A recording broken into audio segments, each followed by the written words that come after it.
The tabletop takeaway. Game mechanics on display. Three designers share the stage. Pick a genre and we'll play. The tabletop takeaway. Welcome back to the Tabletop Takeaway. My name is Trevor Muller-Hagel. I'm Ananda Gunaratna. And I'm Charlie McCarran. All right, I'll stop with the voice. So we're on our deck builder series. This is number 2 in that series. And today we're going to talk about Clank, a deck building adventure. This game is by Paul Dennen. And I think this is a fascinating look at incorporating a deck builder into a game board. If you haven't played Clank, it's a pretty straightforward game. If you've played Dominion, like in our last episode, you're going to have a hand of cards. Those cards are going to be able to produce different resources for you, specifically skill, movement or boots, and swords.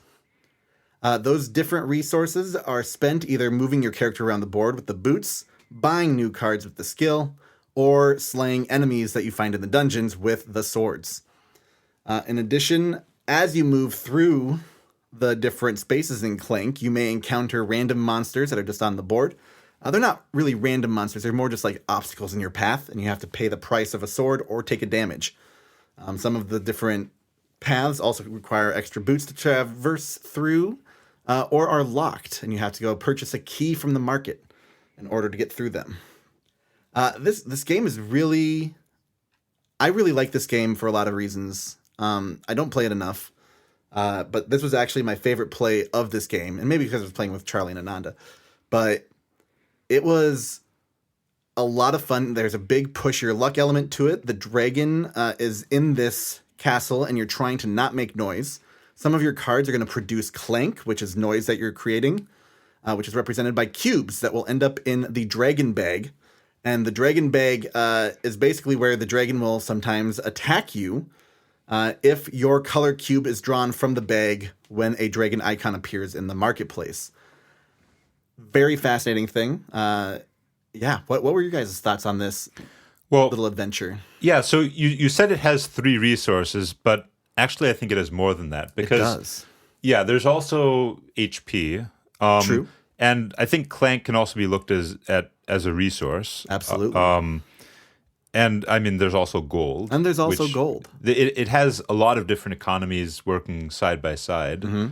I know there were several times when I was at least thinking of my health as a resource when I was going through tunnels, right. Spending health instead of trying to have enough swords. Sure. Because I was hoping I would be able to heal it up with various cards, although that didn't really end up working. Well, it sort of worked out, but... You almost got there. Yeah. But I think the Clank in particular is an example of what I generally think of as a heat resource. Okay. And that's because I've previously encountered it in something similar in 2 places. In Heat, the game, Heat Pedal to the Metal, which is a game about racing cars, you can gain heat cards to do things, and they basically clog up your hand later. Oh, sure. Like curses. Yeah. Like curses, yes. And then there's a video game called Cobalt Core, which also has a heat mechanic where you gain heat as a cost of performing certain actions. But basically, it's a sort of debt, right? You want to do something right here and now, and so you take on debt, which but heat is a very specific type of debt because rather than just saying, okay, you have to pay this back later, it's saying, as this accumulates, so does the risk to you. Right. In the example of Heat Pedal to the Metal, the risk is that your hand is just clogged up with these useless cards. In the example of Cobalt Core, if you get too much heat, you take 1 damage to your ship, which is quite bad. And in Clank, it's even more fuzzy than that because it's probabilistic. So right. The more Clank you build up, the greater the risk that the dragon is going to attack you. But it's a risk. It's not for certain. For sure. You could have a lot of Clank in that bag and not be attacked, like some of us. Yes. Yes. Trevor is alluding to the fact that he absolutely just I think I had 20 Clank in the bag. You had way more than us, and then both of us died to the dragon. And I was being super careful too. It was very exciting and funny ending because I was very close to the exit. He was in at fact, the exit, one space away, and I needed one more turn, and I was going to make it out. And Ananda was calculating this and made sure to buy one of the cards that would replace it with a potential monster with a dragon symbol on it, and it just so happened. And it just so happened, and suddenly I lost, I think, half of my health in one turn and died. It was just about half, yeah. Yeah. You would have lost half if you had in it. the previous turn, something like that, yeah. I think we drew 5 tokens or something that were all yours. I was like, oh, Charlie, oh. So, yeah, I think for people to picture how this works, there's the above ground spaces in the castle, and you're still trying to get to the roof of the castle to win or get the 20 extra points.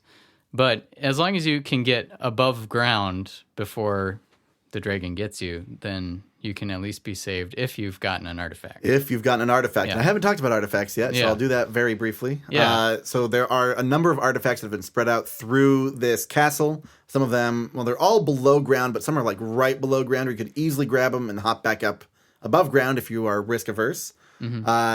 But those are they're very small. They're like 5 or 7 points.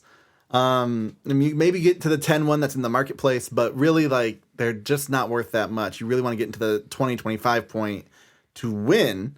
But if you get down there, then you may not actually get the point or the 20 points for leaving with an artifact, which if you successfully leave, you get 20 points if you have an artifact. Mm-hmm. I left with 2 artifacts and was the only person to leave, which was great. That was the only reason I won, and I'll take it. Yeah. That's such a great push your luck game. Yeah. Oh, yeah. I don't know. Maybe I also was playing it wrong before, too. But this time just felt like it was much smoother and like I could actually plan my moves. And I felt like I could be risky. I felt like, okay, it's not too bad if I have to die. Yeah. I got this artifact. Yeah. Yeah. Yeah. So last time we talked about Dominion, and Clank has a few differences that actually change the way that the game feels quite a bit. Oh, yeah. One of those is that it is very difficult to trash cards from your deck. Mm-hmm. Mm-hmm. There are very few ways to get rid of cards once you've gained them.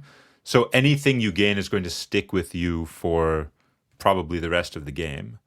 Well, and just to give a little bit more visualization of this game compared to Dominion, you have technically, I think, 16 decks that are all face up, and you get to choose those. This one you have, 10 or so total cards revealed, but when you pick up one from the market, it is gone, and then you replace it with a random card. So this is what a lot of other deck builders started doing after Dominion. They didn't like keeping the big open market phase. They really wanted to have it be all of the cards in the deck that's randomly drawn. And that, I think, has some merit. But yeah. It lets you have more types of cards. Exactly. And have players see more types of cards in the game. Which is exciting. You paid all this money for this art. You want them to see it. And it also helps a bit with setup because you don't need to separate out different decks. You can just have everything in one stack and deal it out. Mm-hmm. I guess the main downside, I would say, is that sometimes it can feel kind of bad if like you buy something in the market and then a really good card comes out that you want, and now the next player can take it. Mm-hmm. Yep. Mm-hmm.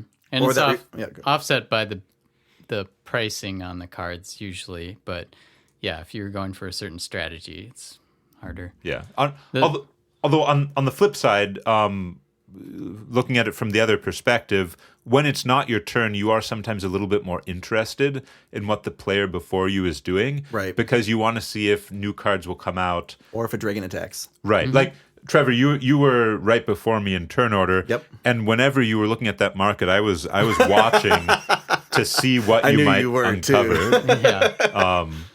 Yep. So, yeah. And another way it's quite different than Dominion is that you play all your cards on your turn. There's you no have to play all your cards. There's also no just money cards. So every card has potential to be helpful, right? Except for the stumble cards, which make you use Clank. Right. Yep. Which I don't know if there were other cards that did bad things like that. But, I don't think that forced your character to do bad things. Right. But there was like the goblin, or no, the bot 3000 at the end.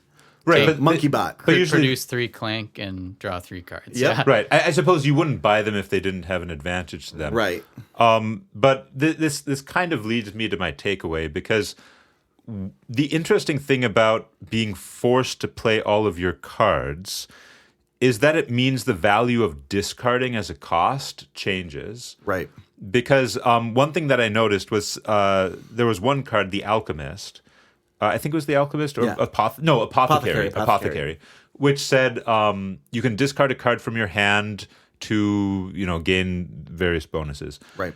And now in a normal deck building game, what you would try to do with this, or not normal, but in like Dominion or something, what you would do with this is, okay, well, maybe you have a useless victory point card that you can discard, or maybe you just have to discard a card that you don't think is as helpful as like others. Like a burgle.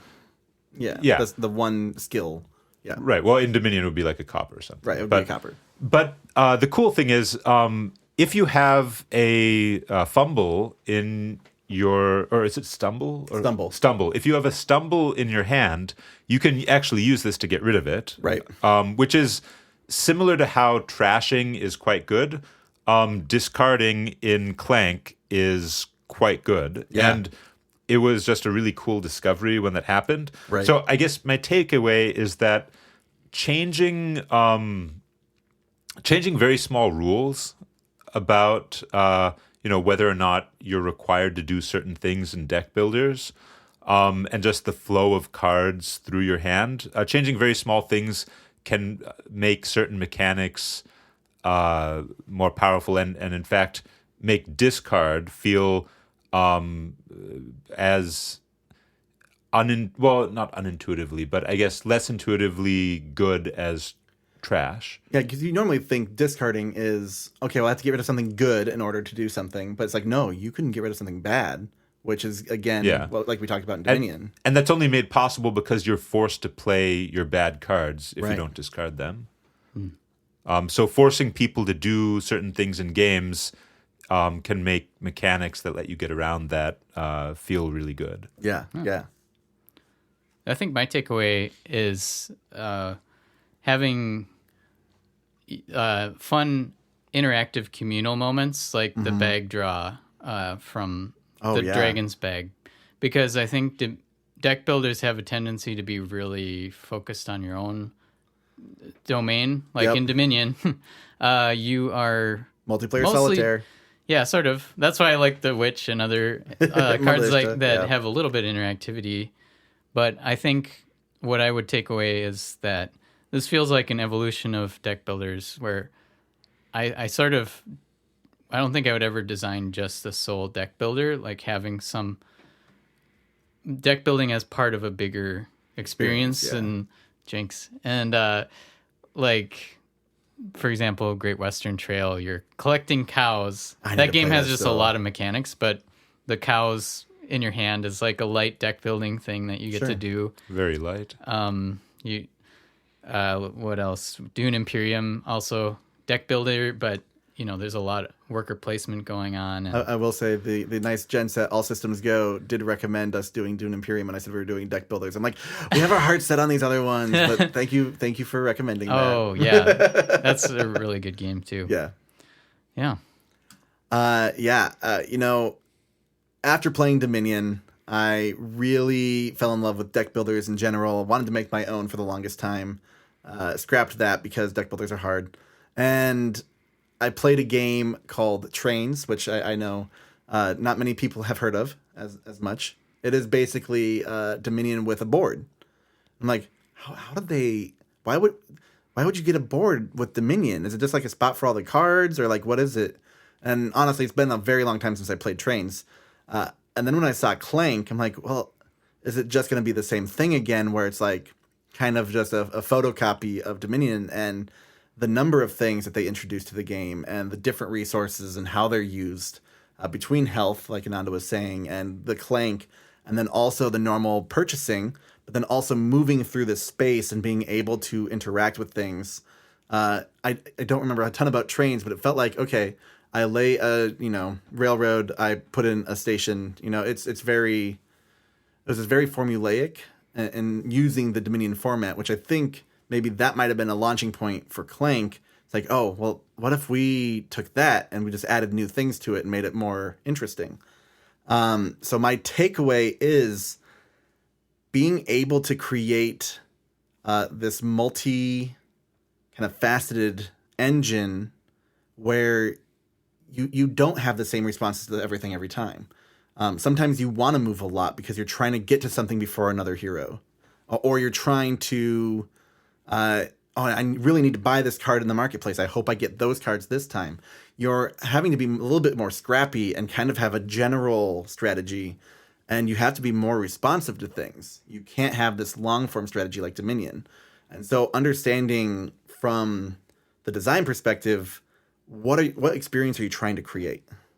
Yeah. And I think they did a good job in that sense, that it's like, okay, you have very little control. And so how much control do you give the players to what they can do? With deck builders, it's tough because like Dominion is kind of a perfect information deck builder if you can have one, because you have all the decks available at all times. Games like this or Ascension, you always have this randomized deck, which means you may not be able to buy something every time. So having these static cards come into play is really important. I don't think we mentioned that earlier.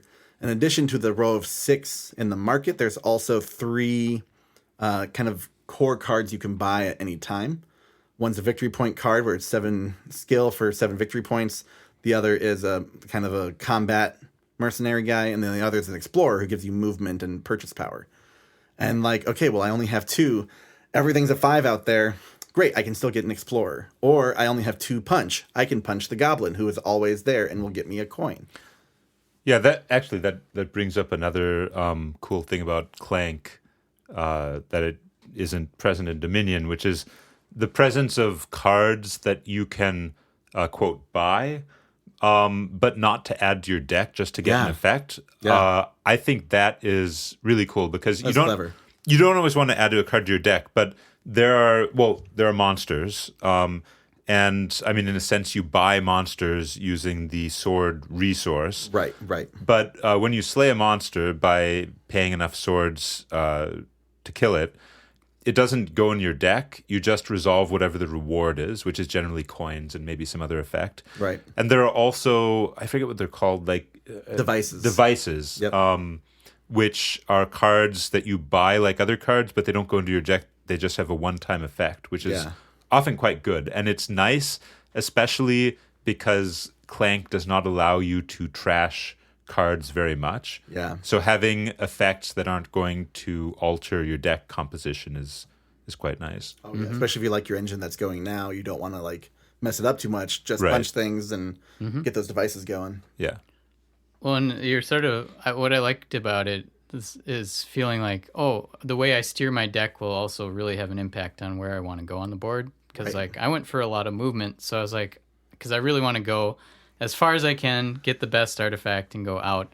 Right. Whereas, I don't know, Ananda, you said you didn't buy much movement. I was going for skill. I was trying to buy cards. Yeah, you bought a lot of cards. I went probably deeper than I should have because you beat me to the artifact I was going for, which makes sense because I didn't have very much movement. So I should have just stayed near the surface and tried to get as many points from buying cards as I could. Yeah. But even just like expanding out from just cards to the board gives you at least 1, or if not 3 or 4 more types of strategies you can pursue with your deck too, I think. Yeah, that was, I think, a really key for this game too, is that like I had no idea how many points I had at the end. And I know a lot of games like, oh, you should be able to know, like, so you know how much you have to catch up with or whatever. But like, I like not knowing. And then you come to the end, it's like, okay, how did we do? What did you get? It's like we're all checking each other's loot to see what they picked up from the caves, you know, like, which is exactly what it should feel like. Yeah. Yeah. Well, one last thought, just because I'm thinking about it. I do really love the push your luck aspect of this game, and I think deck builders can be really good for push your luck. And I love Mystic Veil too. I don't know if you guys have played that, but where you're Sorry, Scott. You're actually like putting cards within a sleeve, and there's like semi-transparent cards, and Right. Yeah. and so Card building. Yeah, and I love the idea of that that game, but in practice, I always push my luck too much, and I ruin my turn.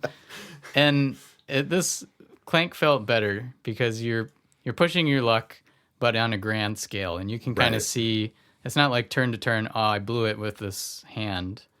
You blew it by like Your whole strategy. but it's funnier in that way. Right. Yeah. It's heat. Right. You don't have to It's a different sort of push your luck where you're taking on risky debt in exchange for a short-term benefit. Right. Yeah. As opposed to just saying, okay, if you go too far, you're going to have an immediate penalty. The penalty is delayed. Yeah. Yeah. Kind of like Star-Lord from Marvel Champions. I only played him once, but that was, he was very, very much like that. Nice.